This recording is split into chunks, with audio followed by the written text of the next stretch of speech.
Hello everyone, welcome to HVS studies. तो दोस्तों आज की इस वीडियो में एग्जाम एनालिसिस कर रहे हैं आपके SSC CHSL एग्जाम 2023 का। तो 15 मार्च को जो आपकी पहली शिफ्ट हुई है वो कंप्लीट हो चुकी है। उसमें जो भी क्वेश्चन पूछे गए हैं आज हम उनको फुल डिटेल में कवर करेंगे। हर एक क्वेश्चन बिल्कुल रियल क्वेश्चन है, 100% रियल क्वेश्चंस आज आपको इस शिफ्ट में मिलने वाले हैं। अगर आपको वीडियो पसंद आए वीडियो को लाइक करें, शेयर करें और चैनल को जरूर सब्सक्राइब कर लें। तो चलिए वीडियो को स्टार्ट करते हैं हमारे पहले क्वेश्चन से। तो आपसे क्वेश्चन पूछा गया आज की शिफ्ट में, पृथ्वी 2 missile of India was successfully tested from. तो भारत की जो पृथ्वी 2 मिसाइल है ये इसका सफल परीक्षण कहां से किया गया था? तो इसमें आपका correct answer Chandipur test range था। चंदीपुर टेस्ट रेंज जो आपका उड़ीसा में लोकेटेड है, वहां से आपका पृथ्वी 2 मिसाइल को लॉन्च किया गया था सक्सेसफुली। कब किया गया था इसको लॉन्च? तो इसको 10 जनवरी को आपका लॉन्च किया गया था।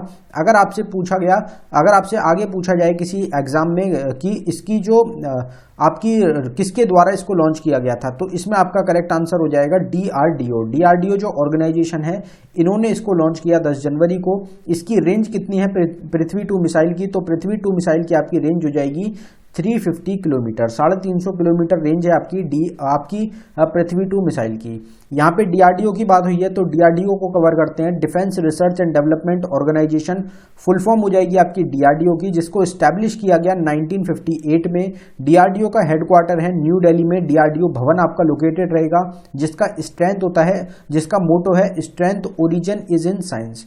अगर बात करी जाए कि प्रेजेंट टाइम में हेड कौन है, चेयरमैन कौन है DRDO के, तो आपके डॉक्टर समीर वी कमात रहेंगे। डॉक्टर समीर कमात जो है ये आपके क्या रहेंगे? DRDO के चेयरमैन है। DRDO कौन सी मिनिस्ट्री के अंदर आता है? तो आपका मिनिस्ट्री ऑफ डिफेंस के अंदर आता है, जिसको हेड कर रहे हैं प्रेजेंट टाइम में राजनाथ सिंह। तो ये आपको याद रखना है इस क्वेश्चन से। हर एक क्वेश्चन की, हर एक टॉपिक की आपको सेपरेट वीडियो भी चैनल पे मिलती है।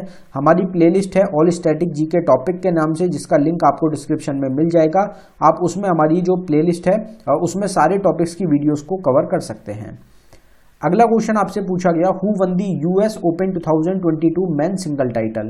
तो US ओपन 2022 मेन सिंगल का खिताब किसने जीता? तो ये क्वेश्चन ही आपका काफी बार एग्जाम्स में अभी करीब 4 से 5 बार आपका रिपीट हो चुका है। इसमें हमारा करेक्ट आंसर कार्लोस एल्कराज था। मेंस का जो टाइटल है वो कार्लोस एल्कराज ने जीता और फीमेल में आपका ईगा स्विटेक के द्वारा आपका जीता गया। कार्लोस एल्कराज स्पेन से हैं, ईगा स्विटेक हैं पोलैंड से। जो ग्रैंड स्लैम है अगर उसकी बात करी जाए, क्योंकि क्वेश्चंस बार बार रिपीट हो रहे हैं ग्रैंड स्लैम से, तो ग्रैंड स्लैम में आपका US ओपन जो हुआ ये सबसे पुराना आपका ग्रैंड स्लैम रहेगा। 142nd एडिशन हुआ है इसका। कार्लोस एल्कराज स्पेन के प्लेयर ने मेल में जीता और ईगा स्विटेक ने पोलैंड की फीमेल में खिताब जीता है। विंबलडन जो हुआ आपका 2022 का वो 135th एडिशन था, जिसको मेल में नोवाक जोकोविक सर्बिया के प्लेयर और फीमेल में एलिना राइबेकिन कजाकिस्तान की प्लेयर के द्वारा जीता गया। जो फ्रेंच ओपन हुआ है ये 126th एडिशन था, जिसमें राफेल नडाल स्पेन के प्लेयर और ईगा स्विटेक पोलैंड की प्लेयर के द्वारा इसको जीता गया। ऑस्ट्रेलिया ओपन जो जीता गया वो मैन में राफेल नडाल ने जीता, स्पेन के प्लेयर हैं, और फीमेल में एशले बार्टी ने जीता, ऑस्ट्रेलिया के प्लेयर हैं, और इन्होंने अपनी रिटायरमेंट की घोषणा भी कर दी थी। ऑस्ट्रेलिया ओपन और US ओपन का जो कोर्ट होता है वो हार्ड कोर्ट होता है, फ्रेंच ओपन का क्ले कोर्ट होता है, और विंबलडन आपका ग्रास कोर्ट पे खेला जाता है। तो ये हमारा क्वेश्चन हो जाएगा आपका ग्रैंड स्लैम से रिलेटेड। बाकी हर एक टॉपिक की सेपरेट वीडियो आपको मिल जाएगी, तो आप उसको भी चैनल पे देख सकते हैं। अगला क्वेश्चन देखते हैं हमारा। अगले क्वेश्चन पे बढ़ने से पहले आपके लिए यहाँ पे एक नई ई बुक लाई गई है। SSC CHSL एग्जाम जो आपका चल रहा है उसमें 9 मार्च से लेके 15 मार्च तक, 9 मार्च से लेके 15 मार्च तक आपकी जो सारी शिफ्ट्स हुई हैं उनके जो क्वेश्चन है उसको कंपाइल करके आपको ये ई बुक प्रोवाइड कराई गई है। और हर एक क्वेश्चन में एक्स्ट्रा फैक्ट भी आपको प्रोवाइड कराया गया है, क्योंकि आपके जो क्वेश्चन हैं वो रिपीट हो रहे हैं, इसलिए इस ई बुक को डाला गया है। जो आपके पुराने क्वेश्चन हैं वो बार बार पूछे जा रहे हैं, तो सेम क्वेश्चन आपको प्रोवाइड कराए दिए गए हैं। उसमें एक्स्ट्रा इन्फॉर्मेशन भी डाली गई है, क्योंकि टॉपिक सेम ही रह रहा है आपके एग्जाम्स में। अगर आप इस ई बुक को ढंग से तैयार करेंगे तो मैक्सिमम जो क्वेश्चन 90% जो क्वेश्चन है वो आपको मिल जाएंगे आपके एग्जाम्स में, क्योंकि करीब 50 से 60 क्वेश्चन तो आपको सेम टॉपिक में ही घूमे जा रहे हैं। ये सिर्फ आपको 24 रुपीज में प्रोवाइड कराई जा रही है। अगर आप इंटरेस्टेड हो तो लिंक डिस्क्रिप्शन में है, आप डिस्क्रिप्शन में जाके इसको बाय कर सकते हैं। पेमेंट करने के बाद अगर आपको फाइल डाउनलोड करने में कुछ भी इशू आता है तो नीचे हमारी जीमेल आईडी है, आप इस पे हमको डायरेक्टली मेल कर सकते हैं। अगला क्वेश्चन देखते हैं। अगला क्वेश्चन है हमारा, Saina Nehwal one the Olympic medal in. तो साइना नेहवाल ने ओलंपिक मेडल कब जीता था, कौन से ओलंपिक में? तो आपसे ये क्वेश्चन पूछा गया, इसमें आपका करेक्ट आंसर 2012 हो जाएगा। 2012 लंदन ओलंपिक गेम्स में जो ब्रॉन्ज मेडल है वो जीता गया था साइना नेहवाल के द्वारा, जो कि बैडमिंटन की आपकी एक प्लेयर हो जाएंगी। तो ये आपका इंपॉर्टेंट रहेगा। ओलंपिक से काफी ज्यादा क्वेश्चंस हैं आपके जो कि देखने को मिल रहे हैं। तो अगर ओलंपिक की बात करी जाए टोक्यो की, तो इसमें पहली रैंक अमेरिका की रही, दूसरी रैंक चाइना की रही, इंडिया की 48th रैंक रही। 7 मेडल इंडिया ने जीते, 1 gold, 2 silver, 4 bronze. Neeraj Chopra ने जेवलिन थ्रो में 87.58 मीटर की थ्रो करके गोल्ड दिलाया। रवि कुमार दहिया ने सिल्वर, मीराबाई चनू ने सिल्वर, पीवी सिंधु ने ब्रॉन्ज, लवलीना बोरगोहेन ने ब्रॉन्ज, इंडिया की हॉकी टीम ने ब्रॉन्ज, बजरंग पूनिया ने ब्रॉन्ज। तो टोटल ये हमारे 7 मेडल्स हैं जो कि जीते गए इंडिया के द्वारा आपके ओलंपिक गेम्स में। ओपनिंग सेरेमनी में फ्लैग बेयरर थे इंडिया से मेंस हॉकी टीम के कैप्टन मनप्रीत सिंह और आपकी boxer Mary Kom. Closing ceremony में फ्लैग बेयरर थे wrestler Bajrang Punia. Winter Olympic games आपके हुए बीजिंग चाइना में 2022 के। समर ओलंपिक जो 2024 में होंगे ये आपके पेरिस फ्रांस में होंगे। उसके बाद 2028 में आपके लॉस एंजल्स अमेरिका में इनको ऑर्गेनाइज किया जाएगा।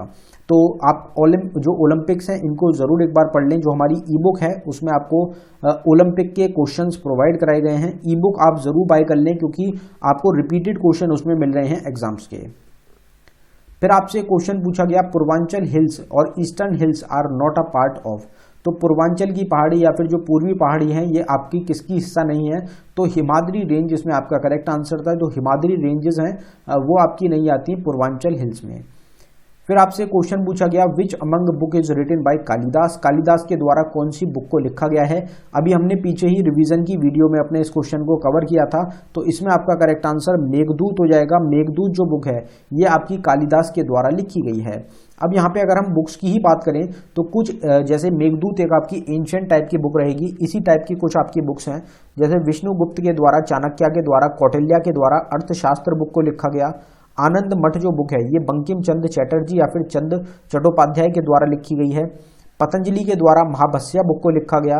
कालना के द्वारा राजतरंगिणी को लिखा गया। बाना भट्ट के द्वारा कादम्बरी और हर्ष चरित्र को लिखा गया है। आर्यभट्ट के द्वारा सूर्य सिद्धांत को लिखा गया। मेगस्थनीज के द्वारा इंडिका को लिखा गया। पाणिनि के द्वारा अष्ट अध्याय लिखी गई है। कालिदास के द्वारा मेघदूत को लिखा गया।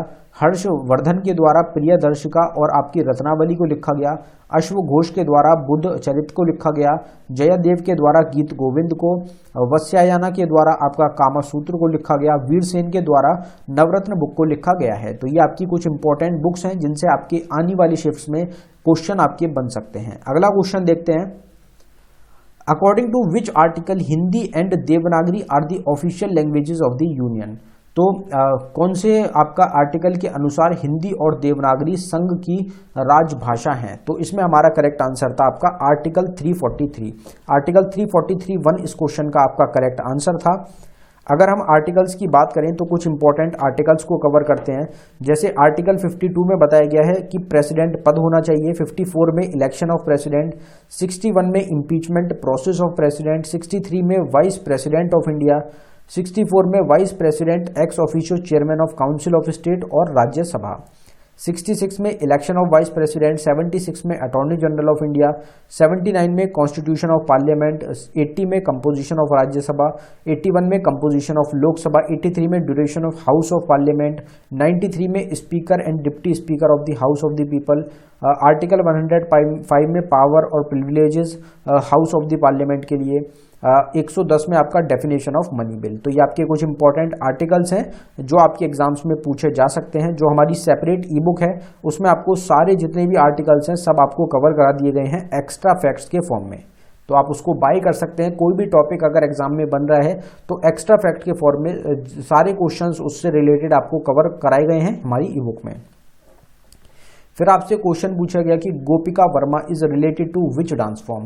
तो गोपिका वर्मा किस नृत्य शैली से संबंधित हैं? तो इसमें हमारा करेक्ट आंसर मोहिनीअट्टम था। मोहिनीअट्टम डांस फॉर्म को परफॉर्म करती हैं आपकी गोपिका वर्मा। आपके dancers related to dance form से काफ़ी क्वेश्चन देखने को मिल रहे हैं, अभी भी पूछे जा रहे हैं।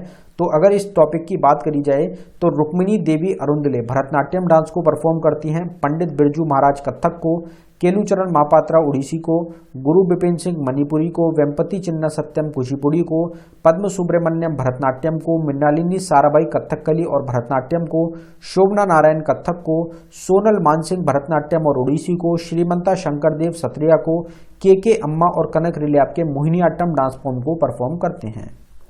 तो ये डांसेस के कुछ इंपॉर्टेंट डांसर्स के क्वेश्चंस हैं जो कि आपके एग्जाम के लिए इंपॉर्टेंट हो सकते हैं। बाकी इसकी टॉपिक की सेपरेट वीडियो आपको चैनल पे मिल जाएगी, आप उसको जरूर देख लें।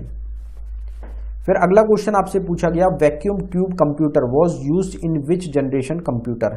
तो वैक्यूम ट्यूब कंप्यूटर का प्रयोग किस पीढ़ी के कंप्यूटर में किया गया था।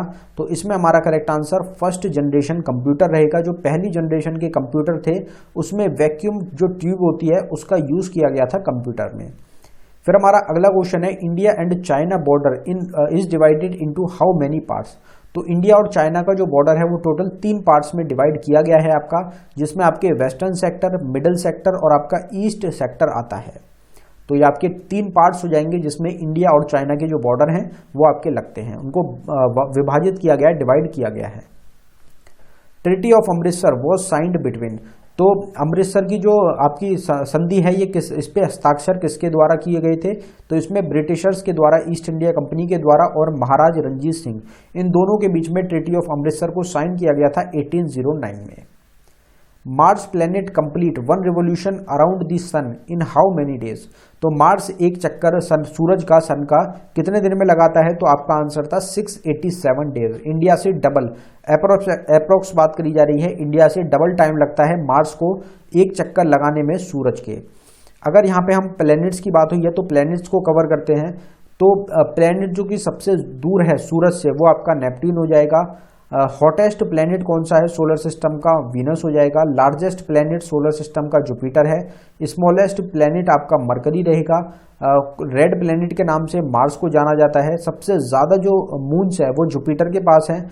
इसमें आपको कंफ्यूज नहीं होना है, इसमें आपका जो आंसर है वो जुपिटर ही रहेगा। 12 नए जो मून है वो आपके ढूंढे गए हैं जुपिटर के, इसलिए जुपिटर जो है पहले नंबर पे आपका हो जाता है। प्लैनेट जिसके पास कोई भी मून नहीं है वो मरकरी और वीनस है। पोबोस और डिमोस नेचुरल सैटेलाइट है मार्स की। गैनीमेड बिगेस्ट मून है आपका जुपिटर का। प्लैनेट जिसको इवनिंग और मॉर्निंग स्टार बोला जाता है वीनस रहेगा। टाइटन कौन सा प्लैनेट का मून है तो वो सैटर्न का एक मून आपका हो जाएगा। फिर अगला क्वेश्चन आपसे पूछा गया कि niacin is the scientific name of which vitamin. तो नियासिन किस विटामिन का वैज्ञानिक नाम है। तो इसमें आपका ऑप्शन था विटामिन B3। विटामिन B3 को हम नियासिन के नाम से भी जानते हैं। यहाँ पे विटामिन की बात करी गई है तो वाटर सॉल्युबल विटामिन होते हैं विटामिन B और vitamin C। Fat soluble vitamin होते हैं विटामिन कीड़ा, vitamin K, vitamin E, vitamin D और विटामिन A। ये आपके फैट सॉल्युबल विटामिन हैं। विटामिन A को हम रेटिनॉल के नाम से भी जानते हैं जिसकी कमी से नाइट ब्लाइंडनेस की बीमारी होती है। विटामिन B1 को हम थाइमीन के नाम से भी जानते हैं जिसकी कमी की वजह से बेरी डिसीज होती है। विटामिन B2 को राइबोफ्लोविन के नाम से जाना जाता है जिसमें ग्रोथ और बैड स्किन की बीमारी होती है। विटामिन B12 को साइनोकोबालिम के नाम से जाना जाता है जिसकी कमी की वजह से अनीमिया बीमारी होती है। विटामिन C को एस्कॉर्बिक एसिड के नाम से जिसकी कमी की वजह से आपकी स्कर्वी डिसीज होती है। विटामिन D को कैल्सीफेरॉल कमी की वजह से रिकेट्स बीमारी हो जाएगी। विटामिन K को फाइलोक्विनिन जिसकी कमी की वजह से excessive blood bleeding due to injury आपकी ये समस्या आ जाती है। तो दोस्तों ये था हमारी वीडियो का आखिरी क्वेश्चन। टोटल ये क्वेश्चंस आज की शिफ्ट से रिलेटेड हमको मिल पाए हैं। अगर आपको वीडियो पसंद आई हो वीडियो को लाइक करें। अगर आपने अभी तक चैनल को सब्सक्राइब नहीं किया है तो आप चैनल को जरूर सब्सक्राइब कर लें। जो हमारी नई ई बुक है उसमें आपको 9 मार्च से लेके 15 मार्च तक के सारे आपको क्वेश्चन मिल रहे हैं आपकी शिफ्ट के। अगर आपको वो बाय करनी हो तो उसका लिंक भी डिस्क्रिप्शन में है, आप उसको बाय कर लें क्योंकि एग्जाम्स में आपके क्वेश्चंस जो हैं वो बार बार रिपीट हो रहे हैं, इसलिए आपके एग्जाम्स के लिए मोस्ट इंपॉर्टेंट ई बुक आपकी बन जाती है एग्जाम की। एग्जाम एनालिसिस की ही ई बुक रहेगी, उसमें एक्स्ट्रा फैक्ट्स आपको हर एक क्वेश्चन के बिल्कुल डिटेल में दिए गए हैं जो कि उस ई बुक को और भी ज्यादा आपके एग्जाम्स के लिए इंपॉर्टेंट बना देता है। तो आप एक बार जरूर चेक कर लें, लिंक डिस्क्रिप्शन में है। धन्यवाद।